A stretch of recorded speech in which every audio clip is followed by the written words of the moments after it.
I am so excited to be speaking to our lovely friends here this Monday night. No sooks, no lefties, and they're very comfortable with that, and so are you, and so am I. None other than the wonderful Bronwyn Bishop, carryover champ as always. Let's bring her forward in the week to the Monday night, and none other than the wonderful Senator Matt Canavan, who joins us now for his sins in Canberra.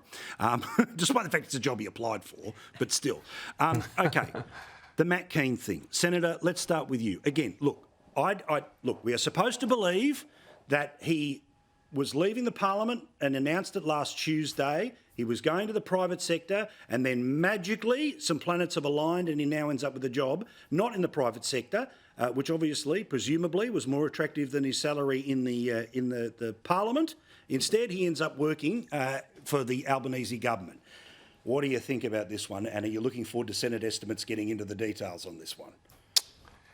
Oh, look, it does smell. We can all see that. But look, Paul, I'm actually excited. I'm excited by the appointment because this has completely destroyed any resembling any left integrity for the Climate Change Authority. So it'll be a lot easier for us to get rid of. We should abolish this organisation. It's a complete waste of time. There are a lot of these organisations that have grown like Topsy here in Canberra, and we do need to have a strong agenda here to rid the bureaucracy from this town and get it off the backs of Australian businesses. So this is another useless organisation. It costs $17 million a year of your money.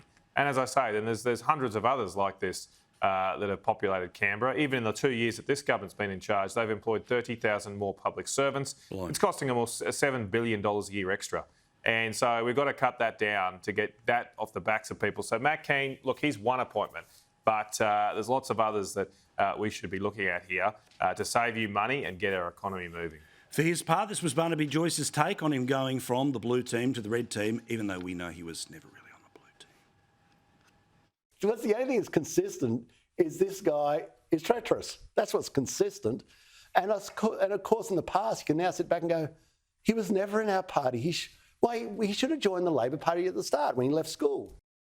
Now, Bronwyn, do you think that there is an issue here that somebody should pick up the magnifying glass and try and do a bit of Canberra Columboing on, or the reality is that... Of course there is. Yeah, what do you reckon? Of course there is, but there are a couple of other things to say.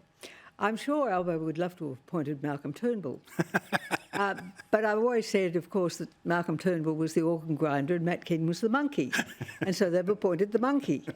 And it's good riddance to bad rubbish, as far as I'm concerned. Fair enough. But I agree with you, Matt. I do think it just strips away the credibility.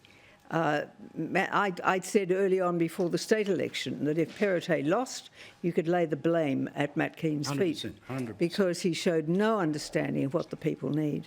So the questions that you were discussing in your editorial are very serious ones, and I think it's a logical way for people to start looking at it. Yeah. So, well, again, if it's all above board, it will all be proven to be above board. And I just suspect that, this government seems to be so slap-happy about the way they do things that look at the I's and look at the T's. Correct. All right. Now, let's talk about, again, the polling in and around nuclear. And, Senator, you put me right last week, because remember I was talking about this and this and this demographic and this, and see what happens. You say, blah, blah, blah, blah, blah. Forget all that, don't overcomplicate it. Is it the right thing to do? Is it the wrong thing to do? Some polls have come in showing that, mid-40s, some polls are showing low 40s, some polls saying single digits for undecideds.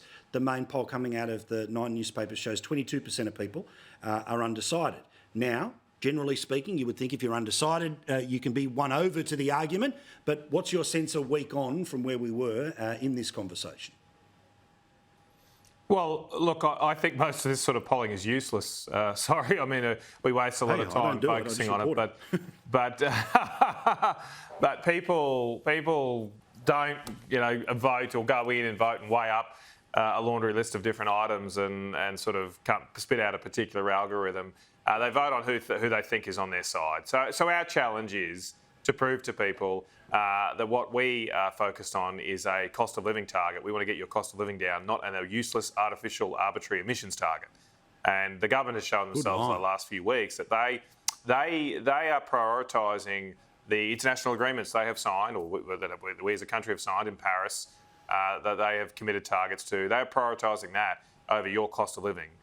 They are more wild. They seem to get more angry at Peter Dutton suggesting that it might not be in our nation's best interest to not meet these international targets that no other country is meeting than they do about the cost of living crisis facing Australian families. I don't see the Prime Minister getting angry about the shocking house prices and rents that young Australians have to face right now. I don't see him getting angry about his mismanagement of our border and how many people he's let to this country. And I don't see him getting angry at the cost of living that we all face in the shops and the petrol station, everywhere we go.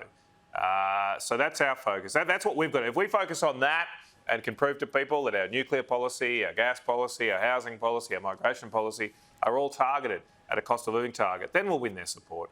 It won't be decided on individual line items that we back.